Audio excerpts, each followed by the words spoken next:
Hello guys, ako nga pala si Mac, 7 taon ng OFW sa Taiwan. Tamad pero may pangarap sa buhay. Charot lang. Nga pala guys, for 2 days video, dahil day off ng girlfriend ko, ay pupuntahan ko ngayon sa Hsinchu. Bale, 27 kilometer yun guys. Yang may to Hsinchu, pupuntahan ako. Let's go. Try natin kung gaano ba katibay yung battery natin. Guys. Try natin. Yung expect pala ng e-bike ko guys is yung lithium ko 70 to 60 at saka yung hub ko 3000 watts high speed. Tapos yung controller ko naman is 490 ampere. Kaya yun. Try natin kung hanggang saan tong e-bike na to. Let's go.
Nga pala guys, yung hub ko nga pala guys is pagka waswasan talaga guys, napakatakaw sa battery. Pero pagka hindi naman matulin yung takbo, napakatipid naman siya. Pagka mild lang yung takbo. Nga pala tips ko sa inyo guys, yung mga nag-upgrade ng mga e-bike. Para sa akin, mas gusto ko yung high speed. Kasi matipid siya pagka hindi naman waswasan. Kasi dati yung power saver ko matakaw pa rin kahit sabihin nilang power saver. 2000 watts dati yung yung hub ko dati. Pero pinalitan ko ng high speed. Tapos mas maganda yung bigay ng kuryente niya, talagang hindi ka bibitinin ng high speed. Napakaganda guys. Sinasabi ko sa inyo guys, high speed na lang kayo kaysa yung power saver. Kasi kung gusto mo namang hindi matulin, pwede naman yun na high speed Saka maano pa sa battery, matipid din pagka hindi gaano mabilis. Pero pag waswasan talaga, hindi ka naman bibitinin yung high speed talaga, napakatulin naman. So yun lang yung tips ko guys sa mga nag-upgrade ng e-bike din, kagaya ko. Mas maganda yung high speed. Parehas lang. Kung gusto mo nang matipid, pwede rin naman yun Di bagalan mo. Wag lang 20, ganyan lang yung takbo mo. Yung power saver ko dati parehas lang kahit mabagal ka o mabilis. Ganun din.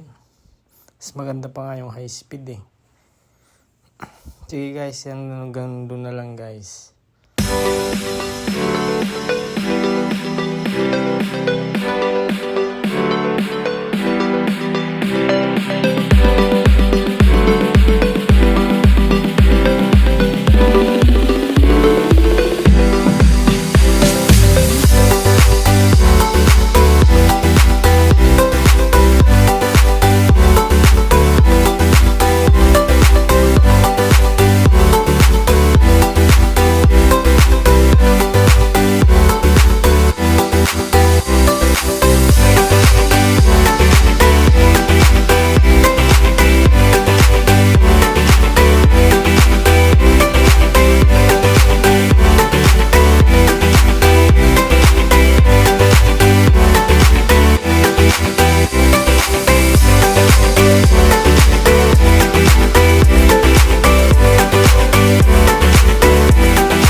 guys, malapit-lapit na ako guys. Guys, nga pala guys, yung camera ko kaya naging ganyan kasi mahamog siya. Kaya naging ganyan. Kasi dito sa Taiwan guys, winter na kasi kaya ganyan. Lamig nga magbiyahe. Yung biyahe ko nga pala guys is almost 1 hour mahigit.